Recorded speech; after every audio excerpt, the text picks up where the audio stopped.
Hollywood star heroes అటు junior NTR గారు and Allu Arjun గారు వీళ్ళిద్దరూ కూడా రాజకీయ రంగ ప్రవేశం చేయబోతున్నారంటూ గత కొన్ని రోజులుగా కూడా వార్తలు ప్రచారం ఉండడం మనం చూసాం. సో చాలా కథనాలు వచ్చేసాయి.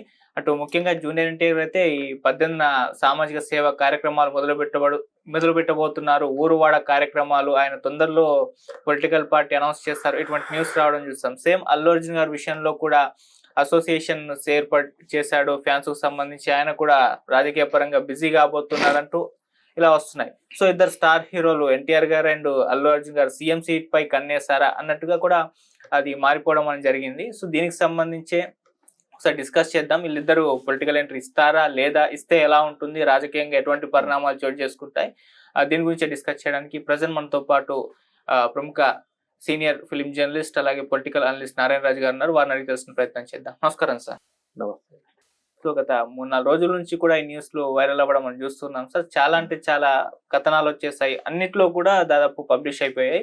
సో మరి వీళ్ళిద్దరూ రాజకీయ రంగ ప్రవేశం చేస్తే ఎలా ఉంటుంది, ఎటువంటి పరిణామాలు రాజకీయ పరంగా చోటు చేసుకునే అవకాశం ఉంది సార్? యాక్చువల్గా జూనియర్ ఎన్టీఆర్ విషయానికి వస్తే అది కొత్తగా ఈ వారంలో ఈ 4 రోజులుగా వినిపిస్తున్న మాట కాదు. ఆల్రెడీ ఒక తడవ ఆయన బయటకు వచ్చాడు, తెలుగుదేశం పార్టీ తరఫున ప్రచారం కూడా నిర్వహించాడు. ఆ తర్వాత కారణాలు ఏమైనా సైలెంట్ అయ్యాడు. కానీ ఎన్టీఆర్ యాక్టివ్ స్టెప్ తీసుకోవాలనే అభిప్రాయం తెలుగుదేశం వాదల్లో ఉంది. ఎన్టీఆర్ వస్తే ఒక యూత్ క్యాడర్ బలంగా ఉంటుంది అన్న అభిప్రాయం చాలా కాలంగా ఉంది. ఎన్టీఆర్ను రంగంలోకి దించే ప్రయత్నాలు కూడా జరిగాయి. ఎన్టీఆర్కు పెద్ద దిక్కుగా ఉన్న చాలామంది వివిధ కారణాల వల్ల సైలెంట్గా ఉండడంతో ఈ ఎన్టీఆర్ పొలిటికల్ అనేది తాత్కాలికంగా మరుగున పడింది. ఎన్టీఆర్ వస్తాడా, వస్తే ప్రభావం ఎలా ఉంటుంది, సొంతంగా పార్టీ పెడతాడా లేదా ఉన్న పార్టీ అంటే తాత స్థాపించిన తెలుగుదేశం పార్టీకి మద్దతుగా ఉంటాడా అనేది Pure in its form with grace made noble.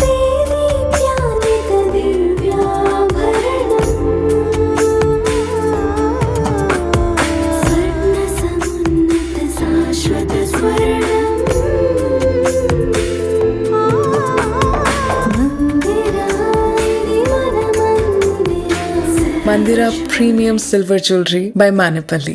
ఇప్పుడే చెప్పలేం, కానీ కొద్ది రోజులుగా ఎన్టీఆర్ సామాజిక సేవలో ఉండాలనే ప్రయత్నాలు జరుగుతున్నట్టుగా మనకు సమాచారం ఉంది.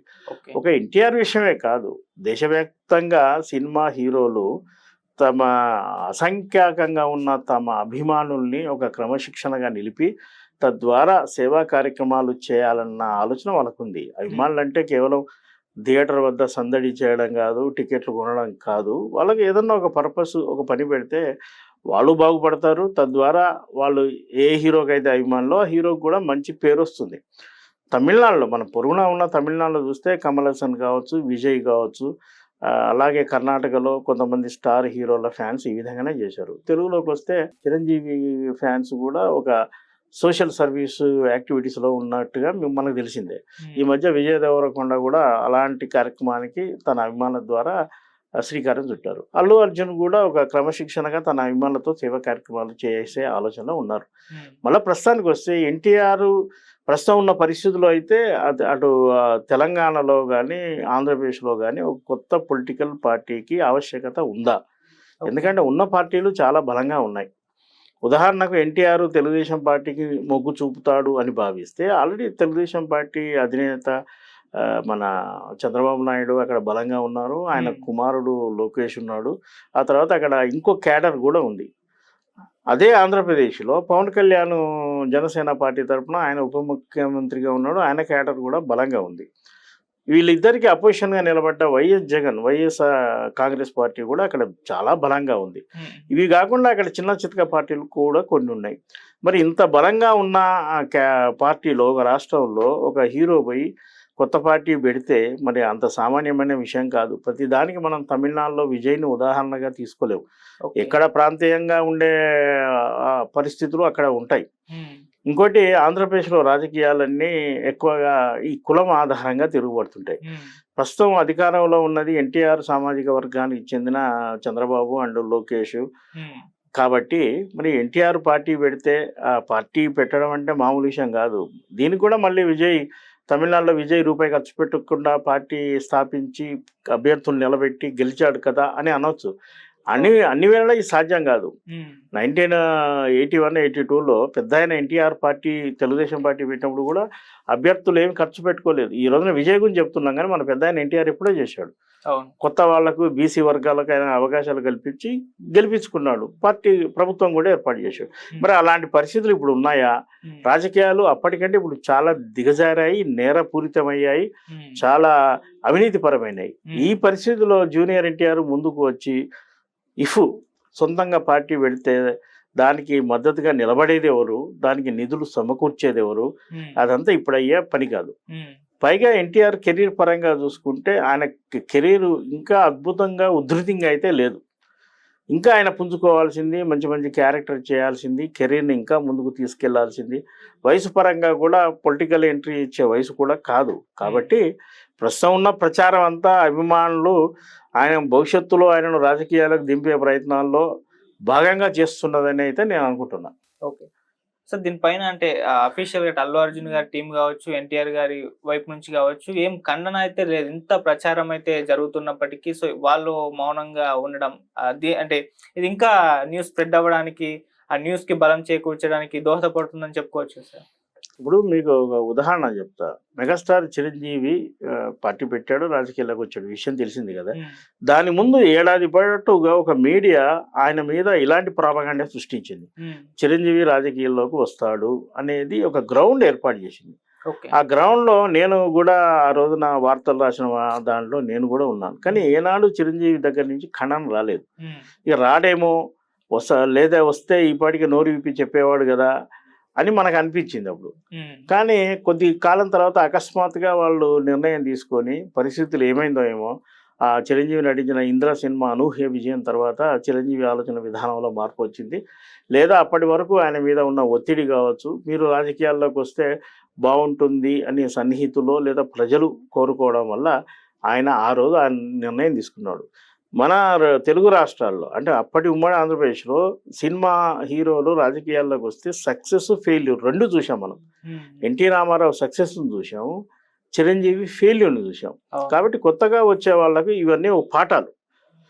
ఎన్టీఆర్ రాజకీయాల్లోకి వచ్చి ప్రజల సేవ చేయాలనుకుంటే ఆయనకి ఇంత సమయం పట్టవచ్చు. దానికి ప్రస్తుతం గ్రౌండ్ ఏర్పాటు జరుగుతుందేమో. ఇక వాళ్ళ నుంచి ఖండన అంటే దానికి ఒక సందర్భం తీసుకుంటారు. మనకు ప్రమేయం లేకుండానే ఎక్కడో ఏదో చర్చ జరుగుతుంటే, ఏదో రూమర్స్ వస్తుంటే దాని మీద మనమే తొందరపడి ఎందుకు ఇవ్వడం అనే ఆలోచన కూడా వాళ్ళకు ఉండొచ్చు. ఏది ఏమైనా మంగళవారం నాడు ఎన్టీఆర్ ఆఫీస్ నుంచి ఒక ప్రకటన అయితే వచ్చింది. రా ఎన్టీఆర్ పేరుతో నిర్వహిస్తున్న కార్యక్రమాలకు జూనియర్ ఎన్టీఆర్కు సంబంధం లేదు, మేము ఏదైనా విషయం ఉంటే అధికారికంగా చెప్తామన్నా కొంత స్పష్టత అయితే ఇచ్చారు. అది సార్, మామూలుగా ఒక విజయ్ ఈ విధంగా సీఎం అయిపోవడం అదొక హోప్ ఇచ్చింది అని చెప్పుకోవచ్చు సార్. అంటే మిగతా హీరోలకు కూడా అరే ఈ విధంగా ఎలక్షన్స్ లో పోటీ చేశాడు, అప్పుడే ఫస్ట్ టర్మ్ కే వచ్చేసాడు, అదొక హోప్ ఇచ్చింది. ఆ స్టార్డమ్ కూడా ప్లస్ అయింది విజయ్ గారికి. సో అటువంటి స్టార్డమ్ ఉన్న హీరోల్లో ఒక ఇది కలిగింది అనుకోవచ్చా సార్? తమిళనాడు రాజకీయాలు, తెలుగు రాజకీయాలు చాలా తేడా ఉంటాయి. తమిళనాడులో కూడా ఈ హిందూయిజంలోనే రెండు వర్గాలుగా ఉంటాయి. ఆడ బీసీ ఉంటుంది, ఆ తర్వాత వర్గాలు ఉంటాయి. అగ్రవర్ణాలు వర్సెస్ బీసీలు అన్నట్టు కొంత అక్కడ చర్చ జరుగుతూ ఉంటుంది. తమిళనాడులోనే రజనీకాంత్ లాంటి లేదా విజయ్ లాంటి స్టార్ హీరో కమల్ హాసన్, ఈ స్థాయి మాస్ హీరో విజయకాంత్, వాళ్ళు కూడా పార్టీలు పెట్టారు. కానీ అటు కమల్ హాసన్ తను కూడా గెలవలేకపోయాడు. విజయకాంత్ మొదటిసారి ఒక డిసప్పాయింట్ అయినప్పటికీ రెండో తడవ కొంత పుంజుకొని కొన్ని సీట్ల వరకు అయితే ఆయన గెలిచాడు. అక్కడ మనకు స్పష్టంగా కనబడుతూనే ఉంది. ఆ తర్వాత వచ్చిన విజయ్ అంటే రజనీకాంత్ను మన ఉదాహరణగా సూపర్ స్టార్గా తీసుకుంటే ఆ స్థాయి హీరో విజయ్ సామాజిక వర్గం అనేది ఆయనకు ప్లస్ పాయింట్గా నిలిచింది. దాంతో ఆయన అకస్మాత్తుగా రాజకీయాల్లోకి రావడం, పార్టీని నెలకొల్పడం, దానికి ముందే అభిమానులను ఒక పద్ధతి ప్రకారం ఒక డిసిప్లిన్గా ఏర్పాటు చేయడం, గ్రౌండ్ వర్క్ అంతా చేసుకోవడం కూడా జరిగింది. ఇక తమిళనాడులో స్టాలిన్, ఆనాటి డిఎంకే ముఖ్యమంత్రి స్టాలిన్ పరిపాలన పట్ల కూడా అక్కడ ప్రజలు అసంతృప్తితో ఉన్నారు. జయలలిత మరణం తర్వాత ఏఎన్డీకే పార్టీ కూడా మళ్ళీ బలం పుంజుకోలేకపోయింది.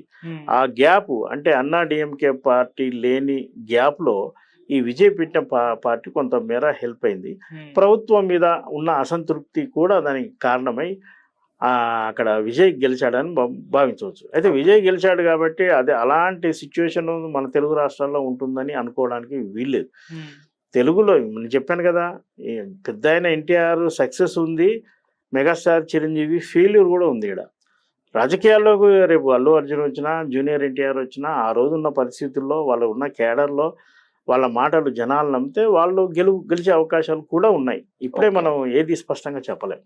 Okay sir, thank you.